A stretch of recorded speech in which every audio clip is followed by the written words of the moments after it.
Welcome to We Politics, brought to you by the Windsor-Essex Catholic District School Board.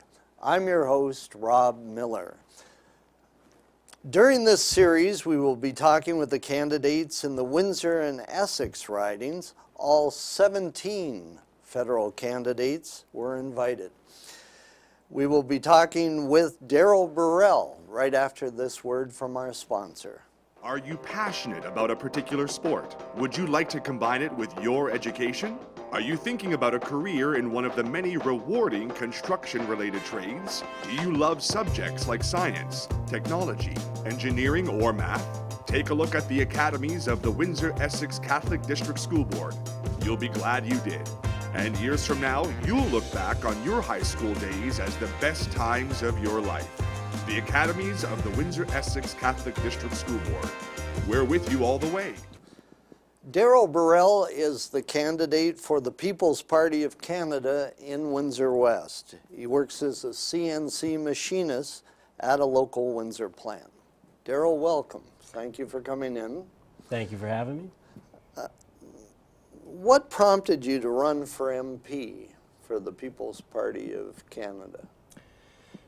Just the current political gang as it stands. They're all the same. They're all bought and paid for by the corporations tenfold, and I just can't sit around and watch my children's future disappear, be sold off. What do you think is the most important issue in this election in Windsor West? The most important issue across the whole country right now would be the cost of living. Everybody's neck deep in debt, trying to survive between housing, taxes, food. It's very, very difficult to survive in this country. So, halfway through this campaign, what have you learned so far from the voters? I've learned that a lot of people don't know about our party yet, and I believe after last night's debate, hopefully it garners a lot of support going forward. It took a lot of work to get him there, and I think he did very well. And you're talking about Maxime Bernier. Maxime Bernier, yes. So he's a disaffected former candidate for the Conservative leadership. Yes, he is. Were you a Conservative before he started a new party? I was born and raised sort of an NDP, auto working family, and then as I grew up, I started to move towards the conservative values. I had kids, I owned property, and I started to follow him back when he ran for the head of the Conservative Party, and I thought, okay, we actually have a chance here. It's somebody speaking about the things that need to be spoken about. And yeah, when I seen him lose that at 51-49, it seems scripted to me, so I'm sure he felt the same way. And to see him start his own party is amazing. It's not easy to do, and we've grown to 40,000 members over the last 11, 12 months, and yeah, we're making history. So let's talk about that. What would you do? Manufacturing's big in Windsor West. Mm-hmm. That's not much of a secret. No. And you work in manufacturing. What can the People's Party do to help retain and attract more manufacturing in Windsor? Okay, the Windsor and Southwestern Ontario hub was at one time one of the biggest manufacturing exporting hubs across the world, actually, and we do have to bring that back.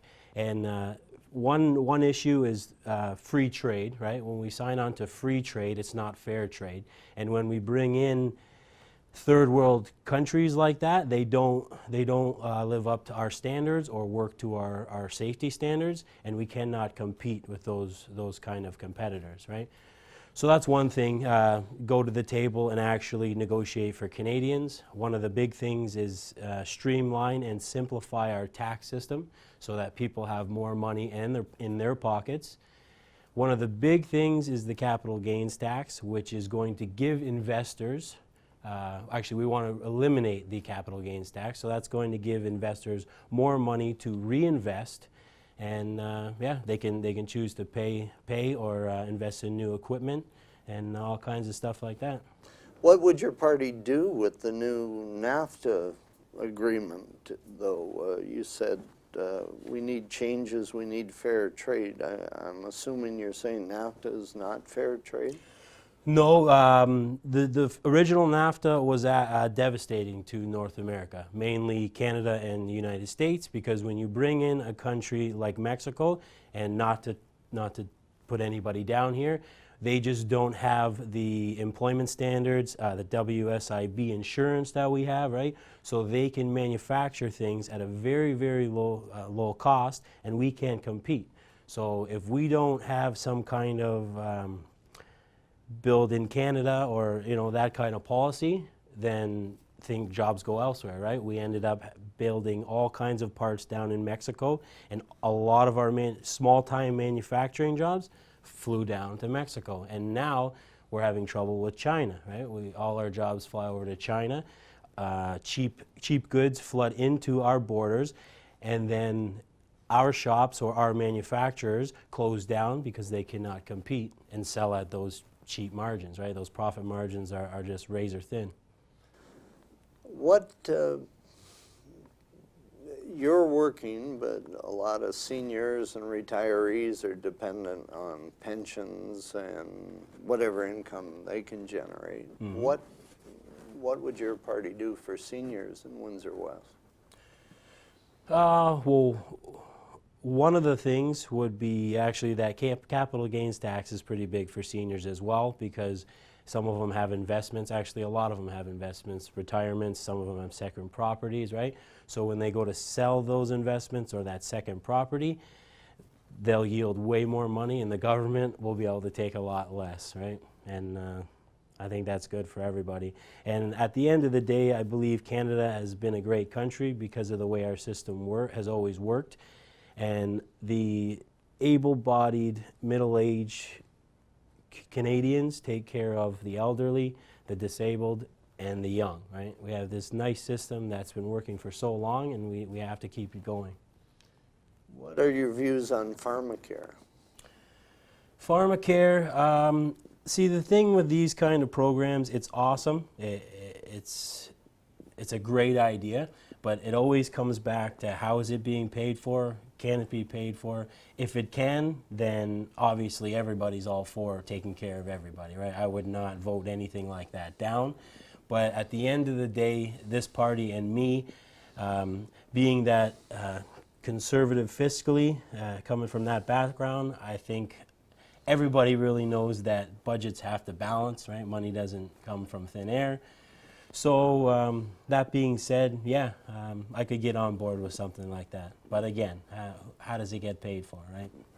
Especially, does your party want to balance the budget? Yes, he wants to balance the budget. In 2 years, one of the main things we're going to use is the $5 to $10 billion in corporate welfare that is dished out.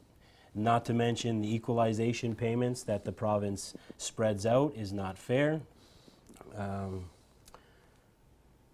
Yeah. Sorry. No, that's fine. What have the voters told you that surprised you? Nothing really surprised me. One of the biggest issues was the affordability of living. Another issue was the immigration, that we want to really start bringing in more responsible immigration into this country. We have a lot of, I call them old stock Canadians and old stock immigrants that came into this country. They came in as a point system, and I talk to them and they say, you know, it used to be so hard and difficult to get into this country and this and that, and now it's so easy. And that was one of the main things I kept hearing from the older generation out there when I was going door to door. So does that make the People's Party anti-immigrant? A lot of people think that, and the media wants to play us out to be that, but at the end of the day, we are pro-immigration, right? We want to bring in people, but we want to bring in the right people. we open the floodgates, and when Trudeau says stuff in his tweets and we let people walk across our border up in Quebec, you open a back door like that and our front door becomes irrelevant, right? So you better expand on the right people, because you know what people are saying about your party. So, right. So what do you mean by the right people? Well, people with the right values. When people want to come here, they want to work hard and they want to assimilate into our culture, right? They don't Skilled trades? Yes, absolutely. We need skilled trades. We need skilled workers. We have a dying farming population, right? And why are we not taking in South African refugees when they're dying to get out of that area over there, right? But we give special treatment to organizations like the UN to tell us who we can take or who we should take, right? And whether we have to listen to them or not, we still do, right? We're part of the treaty, or I can't remember exactly the wording we're part of. But. Yeah, it's the UN. So what do you think, since there's a couple weeks left in the election campaign, what have you learned that's most misunderstood about your party? Just the racism and like whatever word catchword they want to call us, right? Bigot, and yeah, we're not at all, right? I know I'm not. I know people have tweeted things or people have said things in the past or done things, but everybody's human, right? So make mistakes. Exactly. Everybody makes mistakes, and if our prime minister can wear blackface and stuff like that, right? I mean, anybody can make mistakes as far as I'm concerned. Okay, we got 1 minute left. Here's your chance to tell the voters why they should vote for you in Windsor West. Okay, you should vote for me because I'm just a regular guy. I work a regular job. I pay taxes just like the rest of you. I have no corporate affiliation, and I am here and I want to stand up for you, the taxpayer, and the people. And yeah, vote your values. That's all I have to say. Thank you, Darryl. Thanks for being here. Thank you. And thank you for joining us on We Politics. We'll see you again real soon.